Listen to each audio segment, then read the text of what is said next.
Biro pang sinabi ni Torre sa mga kapulisan na sagot na niya ang litson at banda matapos magtagumpay na operasyon kay Kibuloy. 3 araw matapos ito ay pinasok ni General Torre bilang PNP Davao Regional Director ay pinalitan si Brigadier General Aligre L.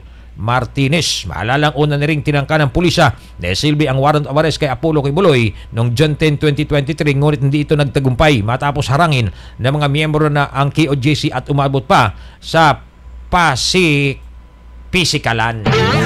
Yan yung kanyang naging statement kagabi nung kinausap siya ng mga media partner. So, nung nakita ng gobyerno na yung unang commander na pumasok dyan sa hindi nakapasok ay pinalitan agad.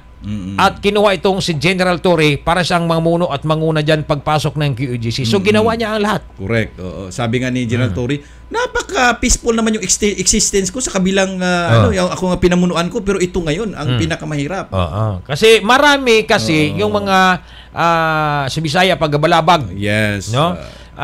Sabi niya, umalis dapat ang mga tao dyan sa loob ng QUGC.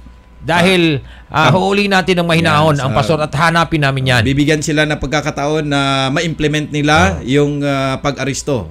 So paano ngayon?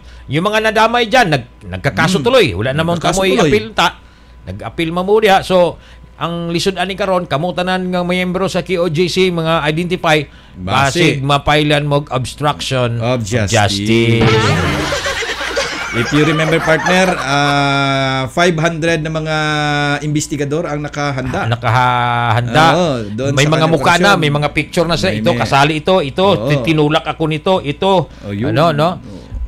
In fairness naman sa PNP, kasi yung nanigarilyo na pulis, inaksyonan nila yon. Yes. No? Yung nag-spray na pulis, tinanggal na rin yon. So, in fairness naman sa ginawa ho nila ang nararapat. Pero, wala po silang mga sinaktan, sabi pa ng PNP. Alam mo kagabi, isa sa mga tanong, ano yung masasabi mo sa mga nangyari sa inyo sa mga KOJC member at sa kay experience nyo? Attorney Torion, sabi ni General. Wala tayong magawa. Ginawa lang namin ni Attorney Torion yung kanyang trabaho. At ginawa rin yan. Ginawa ko lang. Pero nagpapasalamat siya sa lahat ng mga KOJC members. Pero, dahil naging sa kanilang mga sa kabila ng mga kanilang pisikalan, sa kabila ng mga konfrontasyon, sa kabila ng mga hindi magandang nangyari sa kanila, ay nagkaroon pa rin ng magandang resulta. At saka naintindihan po ni General Torre ang trabaho ni Attorney Torion. Ganon talaga yun. So, dinipinsahan lamang po ng abogado ni Pastor Kibuloy ang kanyang kliyente dahil sa bayad, no? Binayaran siya dyan para kukunin yung kanyang serbisyo. At syempre, naintindihan din ni Attorney Torion ang trabaho ng ating PNP, lalo na kay Police Brigadier General Torre. Yes. Yan. So move on na o back to reality na tayo? Di ba? Kahapon nga partner, bago gabi ay ipinul out na lahat ng mga PNP personnel diyan sa KOJC compound.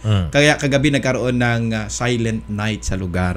Kumbaga, wala nang kagabi, wala nang personnel diyan. Kumbaga may pahabol pa na sinabi na doon sa mga pulis na binantaan na kakasuhan, huwag kayong mag-alala. Sabi pa daw ni Torre dahil ginampanan lang ninyo ang trabaho. At saka walang personalan, trabaho lang. Sabi ni Torre, ang pinakamagandang statement ng partner, sabi ni Torre, lahat na pwedeng mangyari sa kanyang mga tauhan, responsibilidad niya. Kasi ang commander siya sinabihan siya ni Bato na talagang responsibilidad mo lahat. So, sige. So back to reality. Back to reality. Back to normal. Move on. At ang pangalawa rito, wala nang daming mga daldal. Ang importante na lumabas si Pastor Apollo Kibuloy at harapin niya yung kanyang mga asunto na ibinabato sa kanya at meron naman siyang karapatan sa kanyang sarili. Binibigyan naman siya ng karapatan. Pero ang problema nito mga kababayan ngayon, kasi sabi po ngayon ni ngayon ni Senator Risa Ontiveros, ang siya pong may hawak ngayon, Siya po ang may hawak ngayon sa committee niya at sinabi niya ikinalulugod daw niya ang pagka-aristo ng mga otoridad sa puganting si Pastor Apollo Kibuloy. Ayon kay Ontiveros na siyang pangunahing nag-imbestiga sa Senado sa mga kasong paglabag sa karapatang pantao ni Kibuloy, bilang na raw ang kanyang mga araw na naghari-harian na mambabasto sa batas ng abuso sa kababaihan, kabataan at kapwa nitong mga Pilipino. Hindi niya matatakbuhan, sayon pa kay Nicky Buloy, ang batas at hindi nito maantala ang hustisya para sa mga inabuso nito. So pinasalamatan yung TVRO sa mga victim survivors na matapang na nagsabi ng katotohanan sa pagdinig kung saan anya abot kamay na nila ang hustisya ngayon. Sinaladuhan din ng mambabata sa mga law enforcement agencies sa kanilang dedikasyon sa kabila ng ipinamalas ni Kibuloy ng mga taktika. Ngayon, naaresto na si Kibuloy. Magpapatuloyan niya ang investigasyon sa Senado para matuldukan na ang sistematikong pang-abuso nito sa mga pinaka-vulnerable sa lipunan. Yan po ang pinakahuling update, mga kababayan. May dagdag tayo kunti, partner. Samantala pagdating ni Kibuloy kagabi diyan sa PNP, sa Maynila, ay binasahan na rin siya ng iba pa niyang mga kaso. Ayun. Kagabi. So, meron din, aside sa bago ho sumurrender itong si Pastor Apollo Kibuloy, ay siya na rin pagkahuli ni Alice Guo doon sa bansang Indonesia. Indonesia rin. Kung saan ngayong araw po itong si Alice Guo, mga kababayan, ay dadalhin no sa pagdinig sa Senado itong araw po ng Lunes, mga kababayan. At ano po ang kanyang gagawin doon? Siyempre, iimbestigahan pa rin siya. Ito po ay kinumpirma ni Attorney Stephen David na dadalo ang kanyang kliyente na si dismissed Bamban Mayor Alice Guo sa pagdinig ngayong araw na to, September 9, doon sa Senado. Sinabi ni David na hindi pwedeng tanggihan ni Guo ang ikakasang investigasyon ng Senate Committee on Women, Children, Family Relations and Gender Equality na pinamumunuan ni Senator Risa Ontiveros. Anya, bibit-bitin ang suspendidong alkalde ng Philippine National Police itong araw na to sa ayaw at sa gusto niya. Magugunitang noong Biyernes, inaprubahan ng Regional Trial Court Branch 109 sa Kapastarlak ang hiling ni Ontiveros na padaluhin si Guo sa investigasyon ng kanyang komite hinggil sa pugo. Nakaditin sa ngayon si Guo matapos na hindi magbayad ng piyansa sa korte sa kasong paglabag sa Anti-Graft and Corrupt Practices Act at siya po'y nakakulong ngayon, mga kabayan, sa dating kulungan ni former Senator Leila de Lima. One-on-one sa Kings Radio.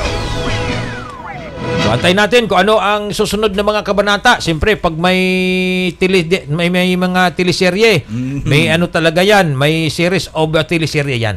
Diba? So, antayin natin. So, doon sa mga netizens, tumahimik na muna kayo. Mag-move on na muna kayo. So, ano kaya ngayon ang reaksyon ng mga taga-KOJC sa pag-surrender po ng kanilang pastor na itinuturing po nila na isang banal na tao, partner, kung saan ay sumurrender. Yun nga lang, ang maganda lang doon, partner, ay napag-isip-isip pa rin po ni Pastor Apollo Kibuloy na susurrender naman sila dahil baka ho ay dumating sa punto na magkaroon na ng sakitan, patayan, at maraming maaristo at mariski ang kanilang buhay. Kasi kahapon nga nagdeklara ng ultimatum yung PNP. I-imaginein mo sa loob ng 3 araw nagbigay ng instruction ng PNP na puputulan yung buong compound na walang tubig at saka walang access at internet. Alam mo, partner, doon ko napagtanto rin, in my own opinion, nung sinubaybayan natin yung hearing sa Davao, di ba, inquiry, Senate inquiry, sa Davao, matapang kasing sinagot ni Tory lahat ng mga katanungan. Yes. Lahat ng mga akusasyon laban sa PNP, talagang taasan niyang sinagot lahat, At may force ang kanyang sagot. Talagang nanindigan. Kumbaga, kulang na lang sabihin by hook o by crook. Sinabi nga doon, papasukin namin 'yan. Anong plano mo? Anong plano mo ngayon? Ibig sabihin ba pull out na kayo? Wala bang time frame yung inyong paglagi diyan sa KOJC dahil maraming madadamay? Sabi niya, wala naman tayong problema. Kung ituloy namin. Kung pagbigyan nila kami, din matapos agad. Kung mag-surrender si Kibuloy, din tapos na ito. Yun lang, tapos na. Wala na kami ibang Tama. So, dahil sa sumurrender na si Pastor Apollo Kibuloy, ayun na. Tahimik na yung lugar. Wala nang kagabi daming mga alam mo ang nangyari pa pag pull out ng mga paglisan ng mga pag-alis ng mga PNP personnel din, partner. Nagyakapan ang mga PNP personnel at ng mga miyembro ng KOJC. Tingnan mo. Nagbalikan sila ng loob kung sa kabila ng mga nangyari. Pero sabi nga doon sa caption na maganda rin, love your enemy. Magpakatawaran na lang Oo, tayo. Dahil sa ayun. iisang tao lang, magpatayan talaga kayo. Correct. Grabe naman, di ba? So, bumalik sa punto na yung nagkagirian ay nagmahalan ulit. Nagmalahan ulit. Nagpakatawaran. Nagpatawaran, nagyakapan. Correct. Siguro, Maging si General Torre, ganun din ang kanyang sinabi kagabi. oo. Pero depende na lamang siguro sa PNP kung itutuloy nila yung mga isinampan nilang kaso sa mga miyembro ng mga naarestong KOJC Correct, member. partner. Oo. Depende na lamang sa kanila. Siguro, assuming lang, no, na kung hindi nila ituloy, baka ikukonsidera na lamang nila na hindi nila yan magagawa kung hindi sa Correct. kanilang paniniwala. Correct, partner. Oo.